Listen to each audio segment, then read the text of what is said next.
नमस्कार, मैं हूं श्वेता मिश्रा अवस्थी और आप देख रहे हैं बिग फाइट लाइव। चुनाव आएंगे तो मंदिर भी जाएंगे और मस्जिद भी जाएंगे, कुछ ऐसा ही नारा नेताओं की ओर से अपनाया जाता है। राजस्थान में भले ही चुनाव लगभग 1.5 साल बाद है, लेकिन अभी से ही चुनाव की तैयारियां शुरू हो चुकी हैं। एक और जहां बीजेपी की ओर से कुछ दिन पहले बड़े स्तर पर रीट को लेकर विरोध प्रदर्शन किया गया, तो वहीं कांग्रेस की ओर से बीजेपी के प्रमुख हथियार यानी सॉफ्ट हिंदुत्व को अपनाया जा रहा है। यही कारण है कि एक और जहां राजधानी जयपुर में 1 से 7 मार्च तक देवस्थान विभाग की ओर से भागवत कथा का आयोजन किया जा रहा है, जिसकी पूरी जिम्मेदारी सरकार के मंत्रियों और प्रमुख नेताओं ने संभाल रखी है। तो वहीं गुजरात में प्रभारी रघु शर्मा ने जय श्री कृष्ण मॉडल अपनाया है। द्वारिकाधीश के दर्शनों से चुनावी शंखनाद के यही अर्थ माने जा रहे हैं। पिछले गुजरात चुनाव में अशोक गहलोत के समय भी सॉफ्ट हिंदुत्व का फॉर्मूला काफी चर्चा में रहा था। वैसे में अब माना जा रहा है कि कांग्रेस इसी के जरिए बीजेपी के वोट बैंक की काट करेगी। तो क्या माना जाए कि कांग्रेस ने अभी से भक्ति के जरिए चुनावी जीत का द्वार खटखटाने की तैयारी शुरू कर दी है? आज बात इसी खास मुद्दे पर।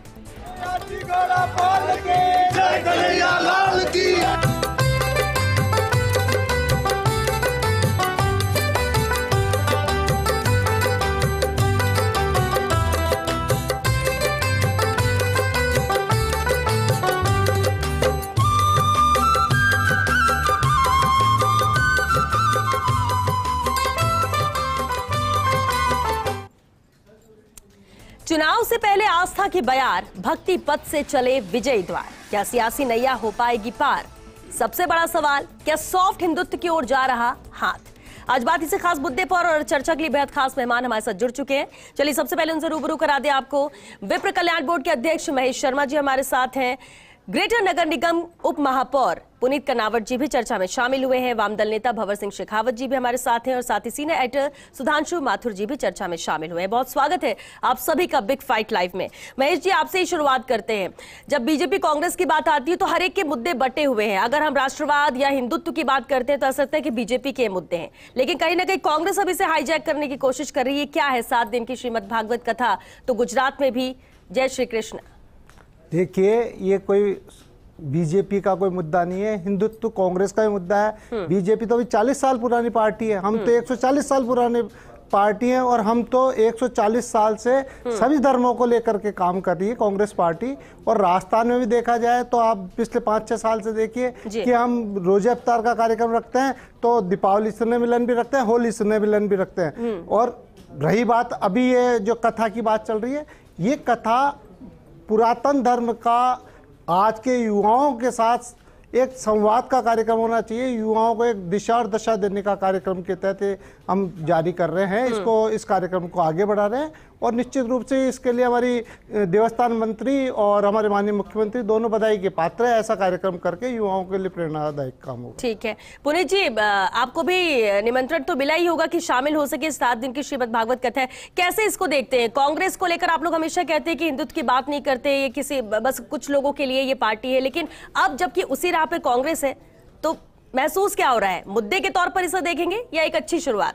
श्वेता जी, 2014 से कुछ साल पहले को ही आप याद कर लें, जिस कांग्रेस सरकार के नेता भारत के प्रधानमंत्री सरदार मनमोहन सिंह कहा करते थे कि हिंदुस्तान के रिसोर्सेज पे पहला अधिकार अल्पसंख्यकों का है, वो आज हिंदुत्व की बात कर रहे हैं, सॉफ्ट हिंदुत्व की बात कर रहे हैं।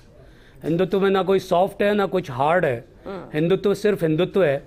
और हिंदुत्व भारत की जीवन शैली है जो प्रत्येक धर्म, प्रत्येक पंथ में परिलक्षित होती है। आज मुझे निमंत्रण मिला है, ये निमंत्रण मिला तो मुझे सुखद आश्चर्य भी हुआ और साथ साथ मुझे ये भी लगा कि जो देश बदल रहा है और देश में जिस प्रकार का एक जागृति का वातावरण बना है, उसका असर कांग्रेस की जो जमीन खिसक रही है उसके कारण इस प्रकार के आयोजन करने के बारे में वो सोचने लगे हैं।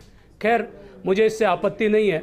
मैं यही कहना चाहूँगा कि हिंदुत्व के अंदर सभी लोगों को समायोजित करने की क्षमता है। कांग्रेस तो भटकी हुई पार्टी है, उसके बारे में ज़्यादा विचार करने की जरूरत नहीं है। कांग्रेस जो कभी राम को काल्पनिक पात्र बताती थी, सुप्रीम कोर्ट के अंदर एफिडेविट दाखिल करती थी, आज राम जन्मभूमि का गुणगान करती है। भटकी हुई पार्टी से क्या तात्पर्य, क्या मतलब है आपका? भटकी हुई पार्टी है कांग्रेस भटकी हुई पार्टी है। कांग्रेस जो भारत की मूल भावनाओं के खिलाफ जाकर सिर्फ एक धर्म के तुष्टीकरण के आधार पर अपनी राजनीति करती आई है, उस कांग्रेस को सही रास्ते पर आना उनकी मजबूरी हुई है, क्योंकि उन्होंने हमेशा राजनीतिक दृष्टि से, राजनीतिक चश्मे से धर्मों को देखा। जातिवाद को अगर सबसे ज्यादा किसी ने बढ़ाया तो वो कांग्रेस थी। जो धर्मों के बीच में जिन्होंने विभेद पैदा किया वो कांग्रेस थी। और मुसलमानों को सर्वाधिक पिछड़ा रखने का अगर किसी के ऊपर मैं आरोप लगा सकता हूं तो वो प्रामाणिक रूप से कांग्रेस है, जिसने कभी भी उनको मुख्य धारा में नहीं आने दिया और उन्हें एक वोट बैंक के रूप में इस्तेमाल किया। लेकिन जिस प्रकार मुस्लिमों के अंदर उन्होंने एक कट्टरता की भावना को जन्म दिया उस तुष्टीकरण के कारण, और उसके कारण एक हिंदुत्व का वोट बैंक अपने आप क्रिएट होने लगा, उसकी घबराहट आज नजर आती है। और हिंदुस्तान और राजस्थान की सरकार भागवत कथा कराने के लिए मजबूर हुई है। ये हिंदुओं की शक्ति है, ये हिंदुओं की वो ताकत है। लेकिन ये अच्छी बात है ना पुनीत जी, ये तो अच्छी बात है, अच्छी बात है कि साथ देंगे। हाँ बिल्कुल, मैं बिल्कुल मना नहीं कर रहा हूँ, ये अच्छी बात है, ये सालों से पहले हो जाना चाहिए था। इसके बारे में कभी भी जो लोग हिंदू को दोयम दर्जे का दर्जा देते थे हिंदुओं को, और गर्व से कहो मैं हिंदुओं को भी सांप्रदायिक बताया करते थे, जो भगवा रंग को हिंदू आतंकवाद की बात इसी जयपुर के अंदर की थी। इसी जयपुर के अंदर जो इनके गृह मंत्री थे शिवराज पाटिल, उन्होंने हिंदुत्व को आतंकवाद से जोड़ा था। आज वो भागवत कथा करा रहे हैं। मैं उनको ये जो सद्बुद्धि भगवान ने दी है, मैं कहता हूं ये सद्बुद्धि बनी रहे। हम वोट की राजनीति नहीं करते, हम ये जानते हैं कि हिंदुत्व वो विचारधारा है जो सबको साथ लेकर चलना चाहती है। वो हम सबके कल्याण की कामना करना ही हिंदुत्व की कामना है। देखिए हिंदू कौन है, हमसे ज्यादा इनको बताने वाला कोई नहीं हो सकता। पब्लिक सब जानती है पिछली गवर्नमेंट के अंदर इन्होंने कितने जयपुर के मंदिरों को ध्वस्त किया, वो पूरी जनता ठीक है, हम आज की बात है। करते हैं। ठीक है, हम आज की बात करते हैं। भंवर सिंह शेखावत जी, अब ये जो बात होती है हिंदू की या अल्पसंख्यक की या फिर जातिवाद की हम बात करते हैं, क्या वाकई में इनके लिए चिंतित है, या अगर इस राह पर जा रहे हैं और आयोजन किए जा रहे हैं कि वो बेहतर बात है, या फिर ये सब सिर्फ वोट बैंक है? देखिए सारा का सारा जो है ये अभी भारतीय जनता पार्टी ने देश में एक ऐसा माहौल बना दिया कि कांग्रेस पार्टी मुसलमानों की पार्टी है। लेकिन मैं ये भी बता दूं आपको कि यूपी में एक भी मुस्लिम को भारतीय जनता पार्टी ने टिकट नहीं दिया है। उससे पता लगता है कि वो कितनी मुस्लिम विरोधी पार्टी खुद है। तो ये आज राजनीतिक रूप से जो चीजें चल रही है, इससे कोई देश का या जनता का भला होने वाला नहीं है। आज सरकार का चरित्र जो है वो पंथ निरपेक्ष है। सरकार को चाहिए कि जन कल्याणकारी योजनाएं बनाए और जनता का कल्याण करे। जनता अपना वोट देगी। धर्म से, जाति से, ये क्लास आइडेंटिफिकेशन पैदा करना, लोगों के अंदर द्वंद्व पैदा करना, जातीय संघर्ष पैदा करके वोटों को हासिल करना, इससे कोई ज्यादा भला किसी का होने वाला नहीं है। ये सब टेम्परेरी होता है, ये कोई स्थायी नहीं हो सकता। आप लगातार इसके आधार पर नहीं चुनाव जीत सकते। कभी कभी आप चुनाव जीत सकते हैं इन चीजों के आधार पर, ये हो सकता है, लेकिन आप स्थायी रूप से अगर आगे बढ़ना चाहते हैं तो जनता के लिए काम करना पड़ेगा। जैसे कुछ काम अभी सरकार ने इस बजट में किया। केंद्र सरकार ने बजट पूरा देश की जनता का विरोध का बजट रहा, लेकिन राज्य सरकार को मैं बधाई देना चाहूंगा कि ओल्ड पेंशन स्कीम कर्मचारियों को देकर उसने बहुत अच्छा काम किया। उसने शहरों में मनरेगा लागू करके एक बहुत अच्छा काम कांग्रेस सरकार ने राजस्थान में किया है, जिससे वो लोग जो चौकियों पे खड़े रहते हैं, जो भूखे मरते हैं, सुबह आते हैं शाम को घर वापस चले जाते हैं, अब कम से कम उनको 100 दिन का रोजगार की गारंटी तो मिलेगी। तो ये काम जैसे है, ऐसे काम होना बहुत जरूरी है। ऐसे ही कामों से जनता वोट देगी, ना कि कोई भागवत कथा करा लो, चाहे कोई महाभारत करा लो, चाहे आप कोई कुरान पढ़वा लो। जमीनी स्तर पर आम जन से जुड़े हुए काम होंगे, वो होंगे तभी जाकर के आप स्थायी, तब फिर आप स्थायी हो सकते हैं और तब सरकार कह सकते हैं कि रिपीट हो सकती है या फिर जनता उन्हें पसंद करती है। ठीक है सुधांशु जी, अब हम बजट की बात करें। बजट पे जो घोषणाएं हुई, अभी तक तारीफें हो रही हैं और लोग उसको सराह रहे हैं, ना सिर्फ राज्य में, राज्य के बाहर भी, दूसरे राज्य में की भी हम बात कर ले तो। दूसरी तरफ राजनीतिक नियुक्तियां जिसका इंतजार था अभी भी हो गई है, जो बाकी दूसरी सूची यहां पर आ चुकी है। सॉफ्ट हिंदुत्व की बात जो बीजेपी करती थी वो कांग्रेस करती हुई नजर आ रही है। श्रीमद् भागवत कथा का आयोजन यहां पर किया जा रहा है। क्या माना जाए कि 1.5 साल का वक्त अभी विधानसभा चुनाव के लिए है, लेकिन चुनाव का जो विजय द्वार है वो इसी भक्ति के रास्ते से जाएगा? देखिए इस देश में अगर हम 2000 के बाद पूरा राजनीतिक परिदृश्य एक बार खंगाले तो उसके अंदर धर्म की राजनीति जो है, मूल्यों की राजनीति पे ज्यादा हावी हो गई, ठीक है ना। और भारतीय जनता पार्टी को लगता है कि धर्म जो है वो इस देश के अंदर एक सॉफ्ट जो है वो टारगेट है, जिसको लेकर उसने अपनी राजनीति को आगे बढ़ाया। और इसमें कोई दौरा ही नहीं है कि भारतीय जनता पार्टी ये परसेप्शन क्रिएट करने के अंदर सफल हो गई कि जो हिंदू और हिंदुत्व जो है वही इस देश के लिए सर्वोपरि है। देखिए, जब सरकारें आती तो काम तो सरकारों को करना ही पड़ता, सबके अपने अपने अलग जो है वो विचार है। लेकिन मुझे लगता है कि जिस तरह से कांग्रेस ने इस देश के अंदर एक लंबी राजनीति करी, इस देश के ऊपर जो है वो शासन किया, आज कांग्रेस जो है सिर्फ 2 या 3 स्टेट के अंदर सिमट के रह गई है। तो कांग्रेस भी चाहती है कि वो वापस रिवाइव करे और कांग्रेस भी एक बार फिर सत्तासीन होने के लिए संघर्षरत है। हालांकि 5 राज्यों के चुनाव से पहले कई प्रयास हुए, राहुल गांधी से लेकर और अन्य जो है कांग्रेस के नेताओं ने हिंदुत्व को टच करने की कोशिश करी। जयपुर के अंदर महंगाई पर रैली होनी थी, लेकिन वो रैली महंगाई से ज्यादा हिंदू और हिंदुत्व तक पहुंच गई। तो कांग्रेस भी अब उस जो है वो टॉपिक को या उस सॉफ्ट इश्यू को जो है वो टच करना चाहती है, जिससे वो एक बार वापस सत्ता में आने के लिए या सत्ता में आने में सफल हो जाए। मुझे लगता है कि देखिए, हर जो राजनीतिक पार्टी होती है उसकी अपनी अपनी स्ट्रेटेजी होती है। हो सकता है कि कांग्रेस ने, चूंकि जो राजस्थान में जो अभी बजट आया, देखिए हम चूंकि मीडिया पर्सन है, हम लगातार लोगों से मिलते हैं, लोगों का फीडबैक हमारे पास लगातार आता है। तो जो राजस्थान का बजट आया उसको लेकर बाकी के जो विचारधारा है, जो पार्टी है, वो काफी विचलित हो गई है। क्यों? क्योंकि जिस तरह से पेंशन, जिस तरह से अन्य जो लोगों को लाभ जो नहीं मिल रहे थे वो बिजली हो गया, जिसका मुद्दा भी बिल्कुल उठा रहे थे, स्वास्थ्य है। तो मुझे लगता है कि एक मॉडल एक तैयार हो गया कि ये कांग्रेस के लिए संजीवनी बूटी हो सकती है। तो कांग्रेस इससे तो मजबूत हो ही रही है, लेकिन अब वो बीजेपी को काउंटर कैसे करेगी? तो बीजेपी को काउंटर करेगी धर्म या हिंदू या हिंदुत्व के मुद्दे पे। तो एक प्रयास वापस शुरू हुआ है। इससे पहले भी हालांकि राहुल गांधी ने कई प्रयास किए थे, उसमें मुझे लगता नहीं है कि जो है उनमें सफलता मिली। लेकिन अब एक बार फिर इसी मुद्दे को या इसी राग को छेड़ने का प्रयास किया गया है, ताकि जो कांग्रेस है वो आने वाले समय में अपनी जो प्रतिद्वंदी पार्टी भारतीय जनता पार्टी उसको चारों तरफ से घेर सके। बिल्कुल पुनीत जी, तैयारी तो यहाँ कांग्रेस कर रही है और बीजेपी भी विपक्ष के तौर पर यहाँ पर मुद्दे लेकर आ रही है और मुद्दों को लेकर संघर्ष की बात भी कही जा रही है। लेकिन एक एक करके जिस तरह से हर एक मुद्दे को हाईजैक कांग्रेस कर रही है, बड़ी चुनौती बीजेपी के लिए तो नहीं रहने वाला आगामी विधानसभा चुनाव, क्योंकि 1.5 साल का वक्त है और इसे हम ऐसा भी नहीं कह सकते कि अभी वक्त बहुत है, हम कर लेंगे तैयारी। इस कांग्रेस सरकार का भविष्य तो राजस्थान की जनता ने तय कर दिया है।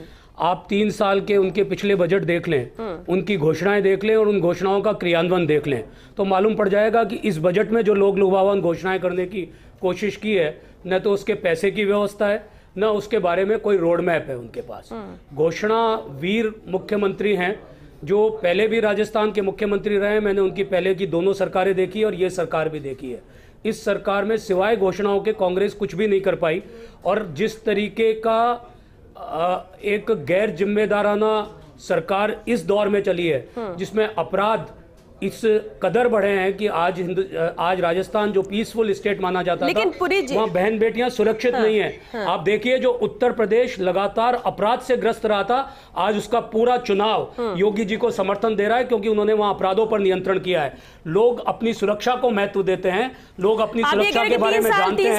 राजस्थान में सुरक्षा खतरे में है और ये चुनाव का सबसे बड़ा मुद्दा बनेगा। और आप देखिएगा कि राजस्थान में कांग्रेस सरकार चारों खाने चित होगी। देखो, इनको पता नहीं यूपी में कितना बड़ा अपराध महिलाओं के प्रति है, जहां बहन बेटियां जिंदा रात को जला दी गई, परिवार को नहीं दी गई। उनको शर्म नहीं आती है बीजेपी वालों को बोलते हुए कि बहन बेटी सुरक्षित है। जहां रात को पुलिस जाके हत्या करके और उसको जला दे और परिवार तक को देखने ना दे, उस राज्य में देखा कितनी लाशें जो अभी गंगा में बही हुई थी कोरोना के पीरियड में। वहां देखिए कानून व्यवस्था, वहां कितने एनकाउंटर करके 700 से ज्यादा लोगों को मार दिया गया है। वो कानून व्यवस्था की आप एनकाउंटर करके लोगों को और अपने विरोधियों को मार रहे हो।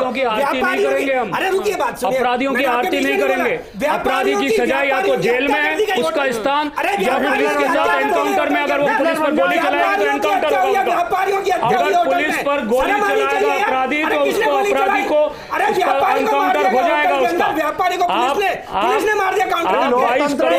आप 22 करोड़ के उत्तर प्रदेश में एक घटना उठाकर बात करना चाहते हैं जो संभव नहीं है। आप मालूम पड़ेगा 11 तारीख को एक बार फिर 300 से ज्यादा सीटें भारतीय जनता पार्टी की आने वाली है। क्राइम की बात नहीं कर रहे, राजस्थान की बात कर रहे हैं, राजस्थान की बात कर रहे हैं।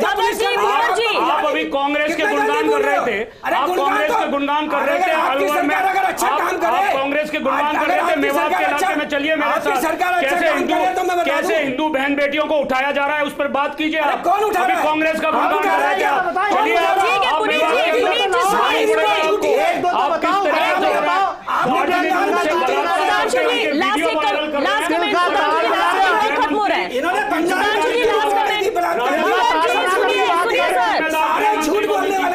एक गृह मंत्री राजस्थान के मुख्यमंत्री गृह मंत्री नहीं,